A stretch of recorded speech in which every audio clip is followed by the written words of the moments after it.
ওই টেকনাফের রোহিঙ্গা মুসলমান কত কষ্টে জীবন কাটায়, কত ডাস্টবিনের মধ্যে শীতের মধ্যে তাকায় দেখ। গুলিস্তান ওই রাস্তার পাশে কত গরিব অসহায় কিছু ধনী মানুষ দেখা যায় দুনিয়ার গোলাম হইয়া বেঈমানের দান করে, মুসলমান ভাইরে দান করতে চায় না। আল্লাহর নবী বলেন এরা কুকুরের মতো। খবরদার, ইয়া আইয়ুহাল্লাযীনা আমানু লা তুলহিকুম আমওয়ালুকুম ওয়ালা আওলাদুকুম আন যিকরিল্লাহ।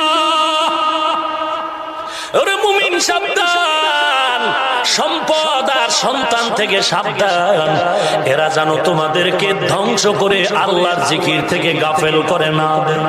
সন্তান আর সম্পদ, ইন্নামা আমওয়ালুকুম ওয়ালা আওলাদুকুম ফিতনা। আল্লাহ পাক বলেন নিশ্চয়ই সন্তান আর সম্পদ হলো তোমাদের জন্য একটা পরীক্ষা। ওই সম্পদ থাকার থেকে না থাকা ভালো, যেই সম্পদে